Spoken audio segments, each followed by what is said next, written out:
Bueno, ¿arranco? Bueno, me voy a parar. ¿Cómo les va? ¿Todo bien? Shall we start? How are you? ¿Qué pasa? ¿Algún problema? Is everything okay? Is there any problem? Acérquense, porque So, hay lugares vacíos acá adelante. there are empty chairs here at the front Primero que row. nada, muchas gracias por permitirme Thank you charlar con very ustedes, much for contarles una parte de lo que hago, porque si tuviera que letting me no me alcanzaría el tiempo, y acá el hombre se me come here and talk to you. I will tell you only part of my life, not everything, because you will fall asleep. Sustainable life. We are used to think that life happens by chance. It is the sum of events that do not depend on us, synchronicities. We say, oh, really, this happened by chance. Once I was with my Renault 4 car going to Mar del Plata to work at the theater. The car broke down, and I opened the boot, and I thought that the car would say something back to me. I found out then that the engine doesn't speak. Somebody else that was with me helped me touch. I don't know what he touched. He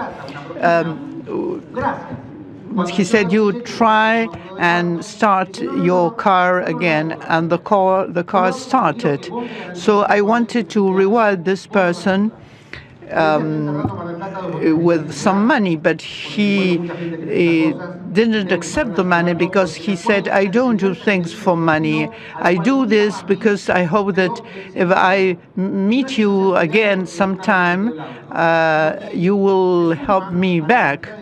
So I always remember this example. This was a completely unknown person, but he did that for me. So this is part of a sustainable life, making life easier for others. And by chance, I became TV communicator, TV presenter. I never imagined that being a TV presenter will bring me to so many things, because when you are an actor, you say the speech of somebody else, of an author. But when you are a TV presenter, you say what you think, what you feel. And that helped me to become a TV presenter, but especially it helped me understand the relationship I had with communication media. People believed everything that happened in the TV. I felt that I was very powerful since between 92 and a year ago. I worked in many TV programs, Sorpresa y Media, Pelito, Cablevisión, many programs. What I learned best is to communicate and to say nice messages that have to do with common welfare, well-being. I also worked for the benefit of Unicef in 1992. I participated there from my TV program, Un Agujerito Sin Fin. And I was able to become, in a very short time, Goodwill Ambassador in UNICEF. I'm UNICEF Ambassador in Argentina for 26 years now. I'm really very proud of it, but I really feel involved with the quality of life of others, especially that of children. Children cannot defend themselves, can't do things on their own because they are children precisely. As I became a TV presenter, and I had the possibility to meet important people that can help or that can make life of others easier than what I can do on my own or what others can do. In those days, I had no children. I was not a father, but anyway, I was involved and engaged with the life of children. Celebrity, Diego Torri, Messi, Roger Moore, Shakina. Probably young people don't know who Roger Moore is, but many people that are influencing people, they use that influence they have to raise the awareness about the needs of others. Each of us is the solution to somebody else's problem. We can do it probably not alone, but through a foundation. But each of us can make life easier to somebody else. As I said, Diego Forlán, Natalia Oreiro also joined me in the UNICEF program. I stopped being the presenter of this campaign in 1992, but I still participate. When you appoint ambassador, you don't have to laugh at my size. It's not something to laugh at. It's not a defect. It's a virtue. Other people are the important people who makes things easier for others. But I give advice to them. I explain to them how to do things. In this case, I'm with a basketball player, Ginobili, and I found a box there. I could use this box as a stool and stand by his side. He has become a world champion, not because not because he was lucky, but really because he worked hard to get that. When I put my coat on, my children, one of my 4 children say, "Who are you raising money for today?" Because they know that I have this capacity to take money from others. I mean, to raise money, asking others the money.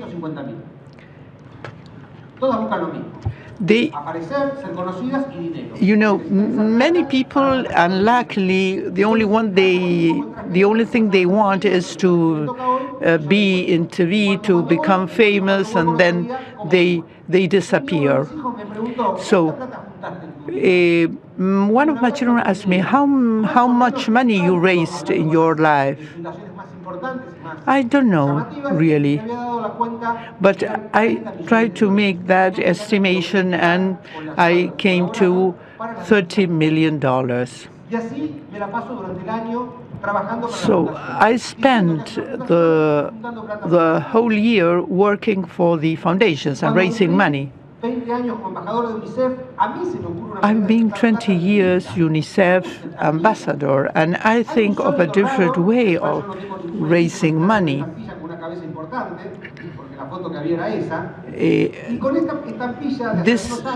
I published this stamp with my face over there. That was the only picture I found. And I used this stamp to raise money. You can organize a draw, or in different ways you can raise money.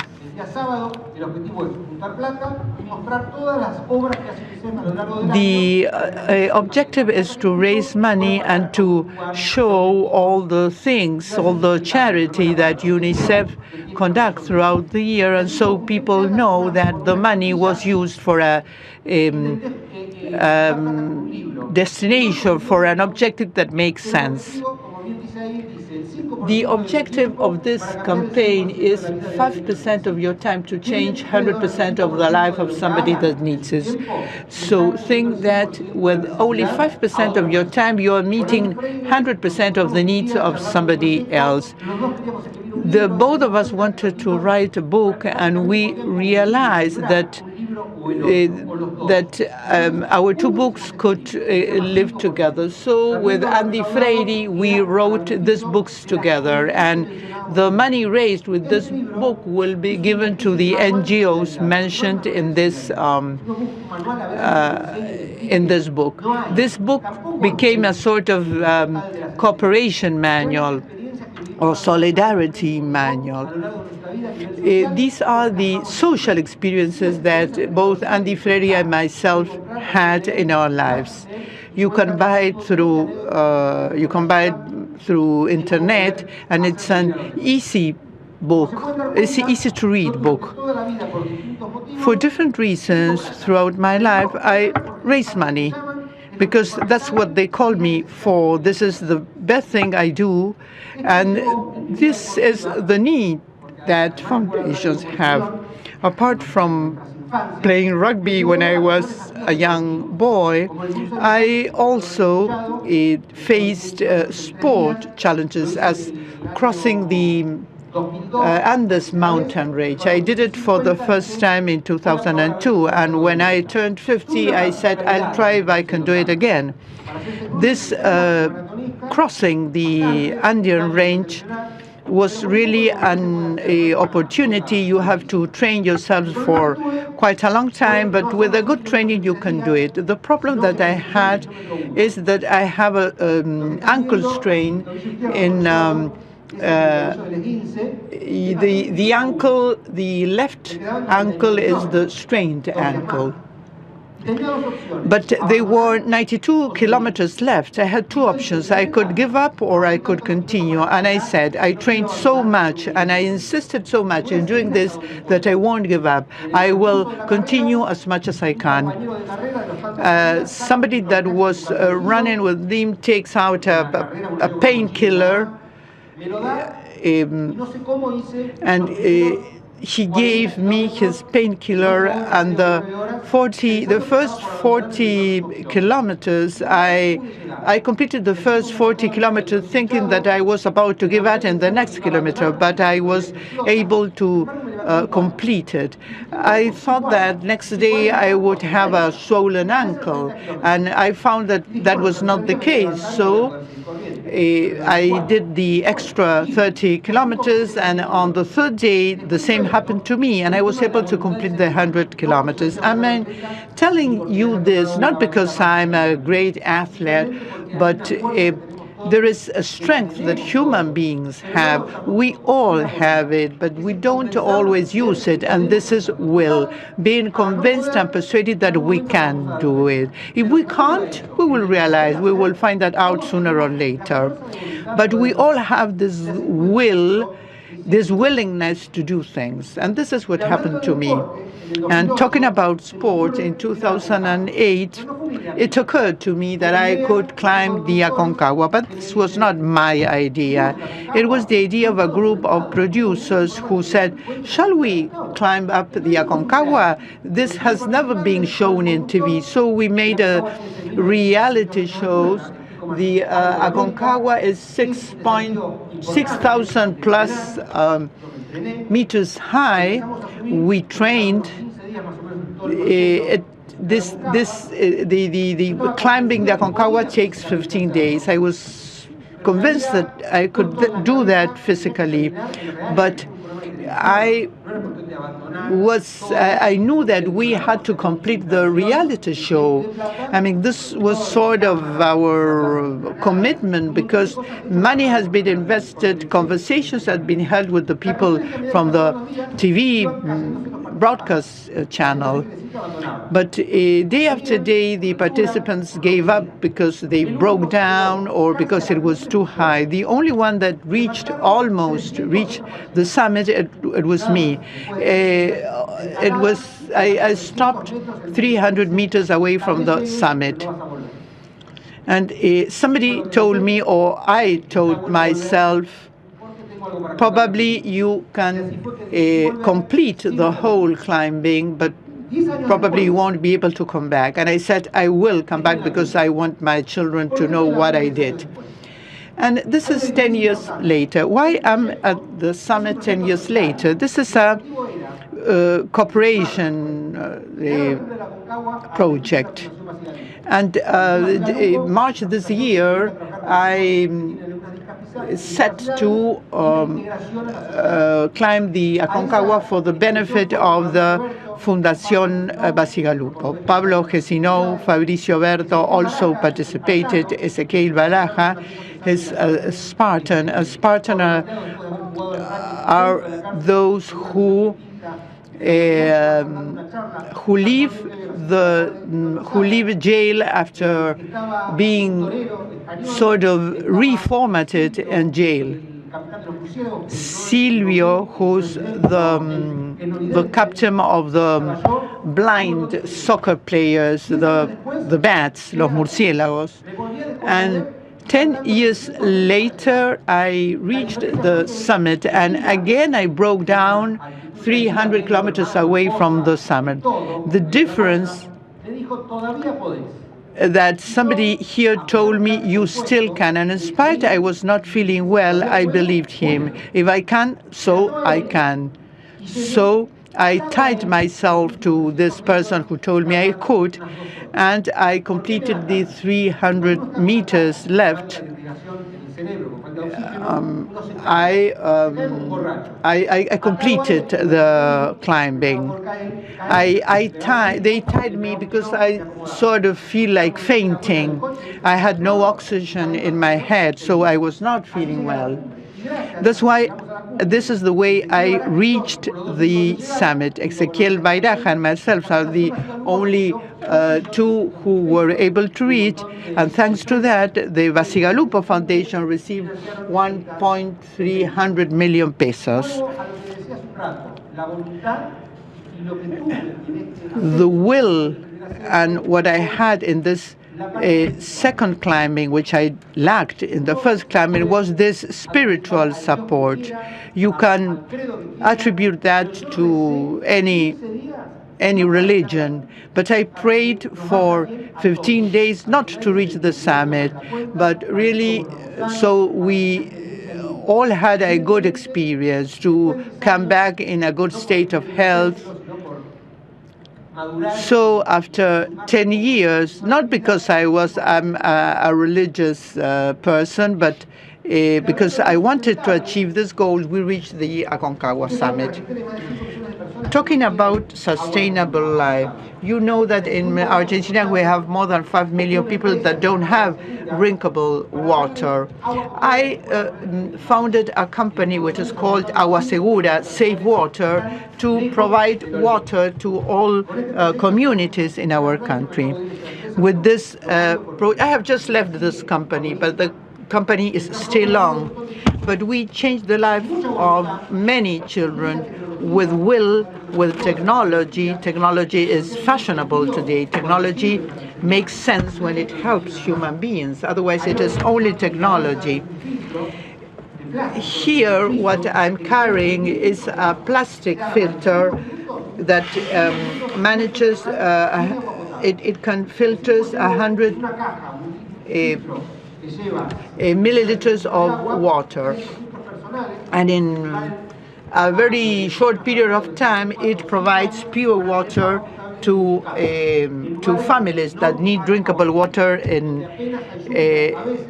at home, in places where there's no running water.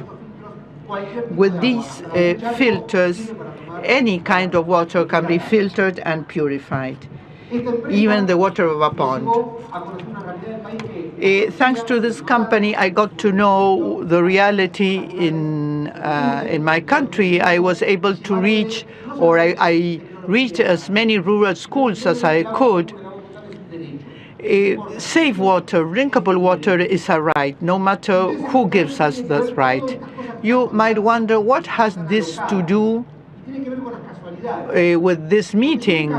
And you are so excited talking about this. It has to do because things happen by chance. I've never thought I would have visited Pope Francis and tell him about my projects. And I was having dinner with a group of friends, and one person offered me to visit the Pope and tell him the story or what I was planning. And so I told him, probably there's no need that I go in person. I can write down the story and you give that story to him. No, you will go in person. Here this picture has been taken. I was able to visit the Pope and show the Pope my project and tell him what my project was about. So nothing happens by chance. Everything has some special meaning. Everything makes its own sense. And if you have will, if you have the willingness to do things, you will find a way to go and meet that goal.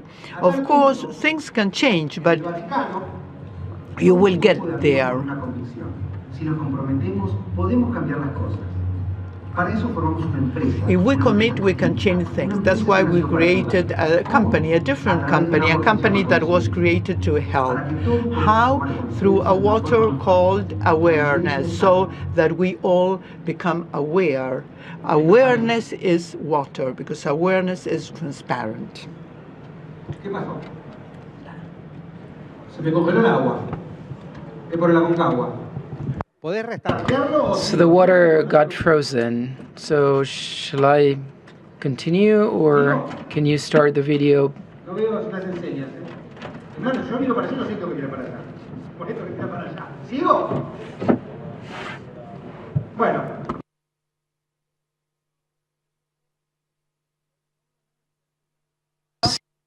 So this is where I was telling the Pope, I was talking with the Pope about the project, but look what happened. That guy in black is priest Juan Gabriel Arias, who's a close friend of the Pope, and when I met him at the Vatican, there were 200 people. The only TV presenter was myself, so I had to host the program, and so I met priest Gabriel, Father Gabriel, and he told me about a project in Mozambique, and Father Gabriel tells me that he's a Racing fan, which is a local soccer team. And so he got this tattoo. This is Jesus wearing the local team's T-shirt. He's a really big fan. Actually, and he works in Mozambique, and everybody is a fan. I mean, the church he's at, I mean, it's the colors of the soccer team. And when I say that, they have all become the soccer team fan. They have actually done that. I mean, all of the kids have become soccer fans. And so when he comes to Argentina, he buys all the merchandise, and he tells everyone that the local team is like the biggest team in the world. And then back then he was telling me, okay, I mean the project is big, but Father Gabriel, when he comes back to Argentina after the visit at the Vatican, we heard with my wife that he had brought two young kids, and now these kids are my children. We adopted them 5 years ago.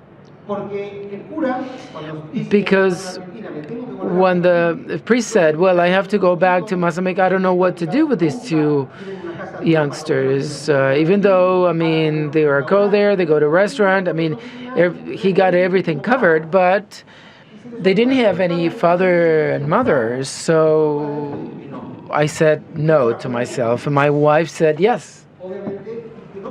And I said no because it wasn't possible. But my wife thought it over and she agreed. And by the weekend we were all so happy of adopting them.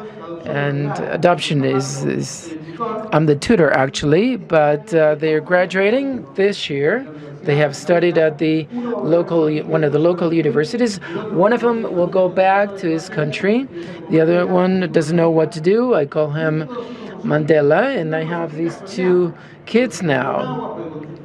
And you can see, it wasn't just by chance, the talk with the Pope, the talk with Father Gabriel, and then the project in Mozambique. These are not chances.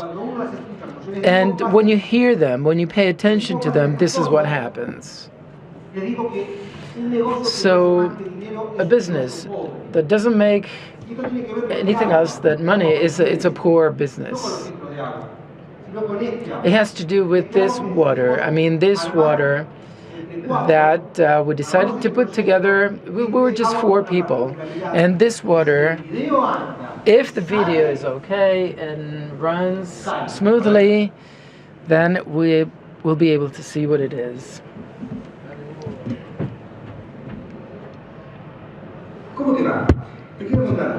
I'd like to tell you something. 5 years ago, myself and a group of friends, we decided to start a social company. It's called Awareness, Conciencia, because we donate 50% of the dividends to different organizations.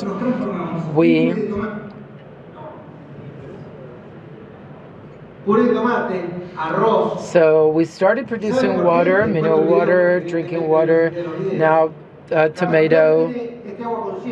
And the thing with this water is that it's called Conciencia, awareness. It donates 50% of the dividends to the Children's Hospital and to other 2 organizations. And this has become a way to raise money without, organizing an event or putting up a show, because this water is sold across the country in different supermarkets. And every time you buy this product, you are helping then an organization. So I transformed my lifestyle into a sustainable company. So it has to do with aware capitalism. Making money is not wrong. The thing is why we're making money. I mean, what's the purpose? It's not about being the best company in the world, but the best company for the world. So, as it says here, a business that doesn't make anything else but money, it's a poor business. So we believe that Conciencia, our company,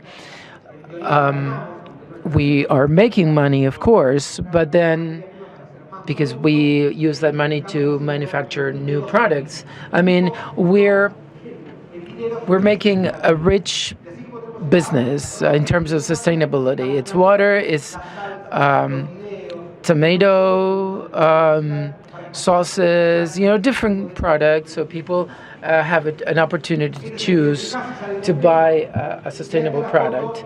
Well, this is the picture where we show the different products we have now, and we're expecting to have many more in the short time, so people have this opportunity, this option to buy and help. With this, I like to summarize everything into this statement: the world changes with your example. It'll never change with your opinion. Thank you very much.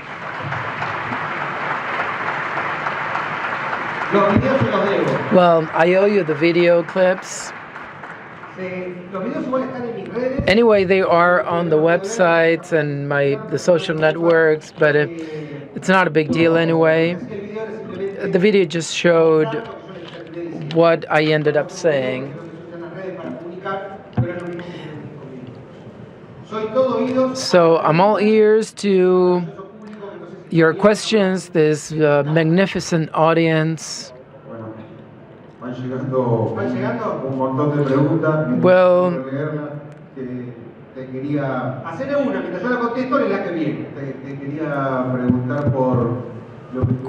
question is about what we were talking about before, how we focus sustainability from our work, which is producing foods. And achieving this balance between the balance, environmental and social pillars. You did actually, you have made your career, you have turned your career into trademark. So we agreed that, I mean, we're concerned that oftentimes we believe that, well, we're here in this Congress, 1,000 people learning new techniques to produce more sustainable, to have a more sustainable production. But, you know, there's a part of the society that is judging us and saying, you are not sustainable. How do you deal with this? When someone suspects that you're not what you are, it's what I just showed in that statement. I mean, the world will not change through opinions, rather it will change through our examples. So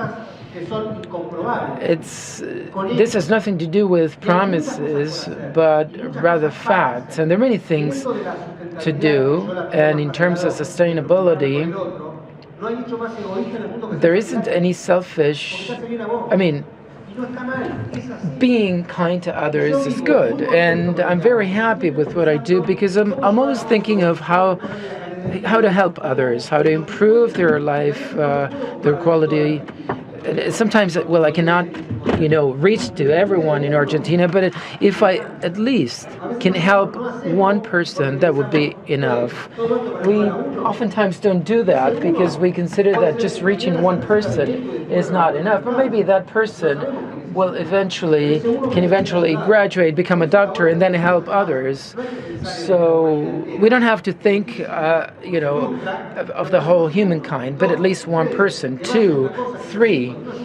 When we help one person, that person already knows what receiving help means. It will probably help others, very likely help others. This is like a, you know, it's a sort of a pay forward type of thing. I don't think I answered your question, but anyways.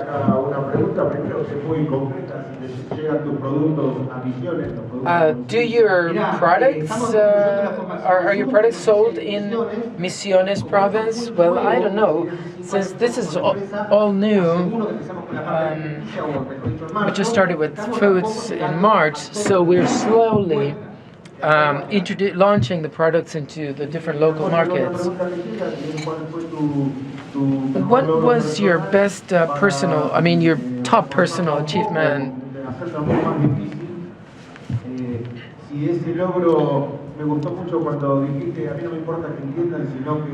When you said, well, I mean, is the achievement related to emotions? I think that the best intelligence is emotional intelligence. You can be top-notch, you can be so intelligent, but then if you're not emotionally intelligent, so everything we do in life has to have this emotional component. I mean, when you do things thinking with your heart, you never get it wrong. And if you get wrong, then there's a reason for that. But you know, thinking, we're just machines. You know, we're just projecting the future. And then, sorry to say, but the future does not exist. And the only thing that can be changed is the present. You cannot change the past. You cannot change the future. You can only impact on the present. And this is, I mean, what I've learned is to live in the present. And I'm here. If I'm here, I'm here. I cannot be worried about what can happen then, because that will not depend on me. So I'm just, I'm just where I am, and I am where I am. That's all. How do you think a farmer can help their people, you know, the people next to them in their local communities?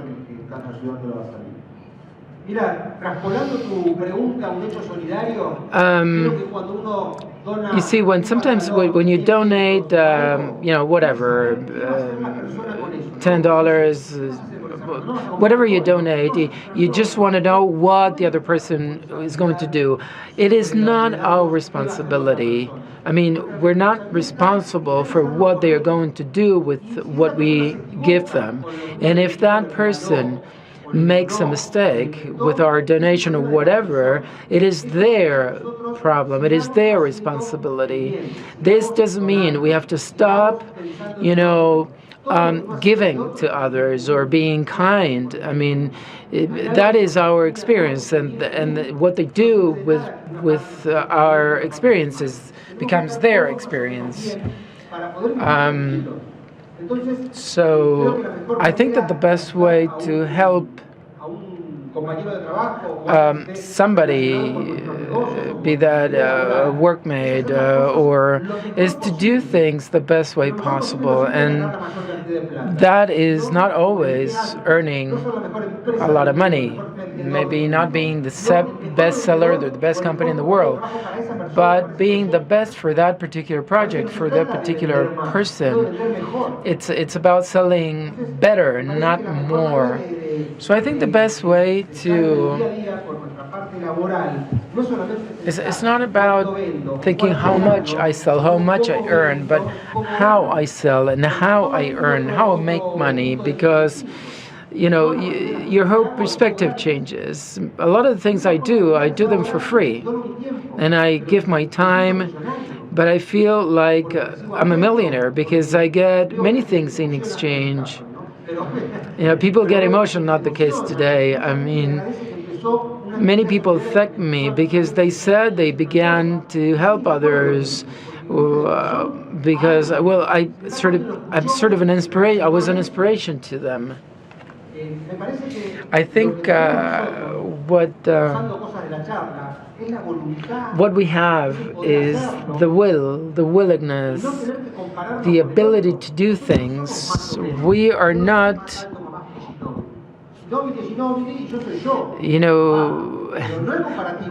I mean, comparing to others is kind of the end of your life, and so we're very much identified with this mentality that is comparing, and that is useless. That is, we should, in a way, compare to ourselves. I mean, I forgot the question.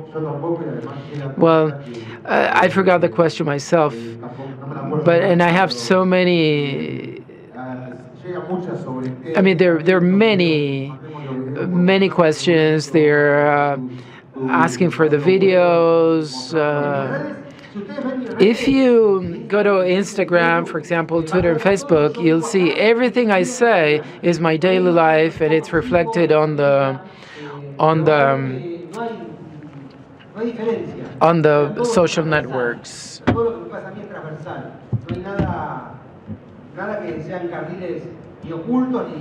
So everything is there. So if you need, the videos, for example, just another question.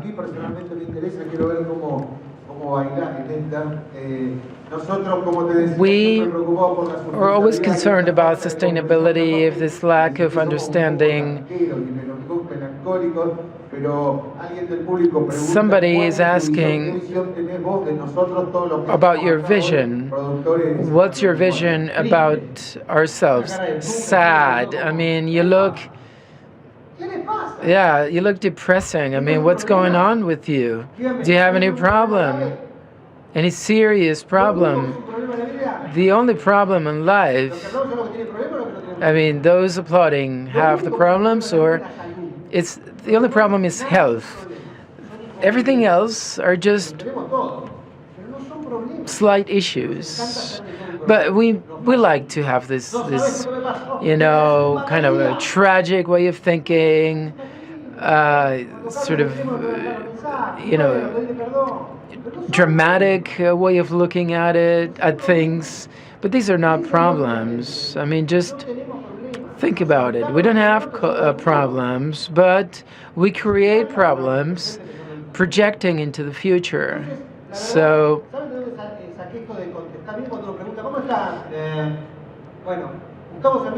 Gustavo Servino, who was one of the survivors from the Andes, and he goes crazy when he asks this question in front of an audience. I mean, how come you're saying, okay, I mean, you're alive. You should be happy about it. Then he tells this story when he was, during the plane crash. I don't know if you remember the story. They walked for days to, basically survive. So when they came down, they asked him, I mean, how are people on the plane? And he said they're perfectly okay there, because it's all about willingness. He didn't know how they were doing. So when people ask you how you're doing, you should say you're perfectly okay, and you should be convinced about that. You'll see that when you say that. And when people ask me how you're doing, I say better and better. Things can't get any better. I tell them.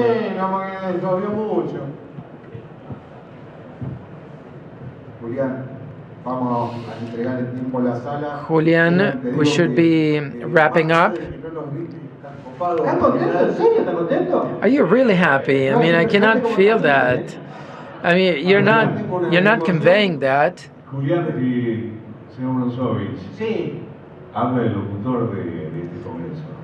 This is my name is Mario Luna, and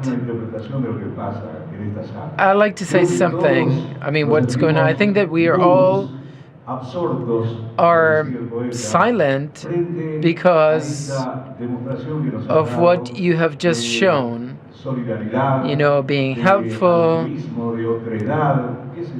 I think this lesson you have given us, we're silent. That's why we're like this. But we'll have this warm round of applause.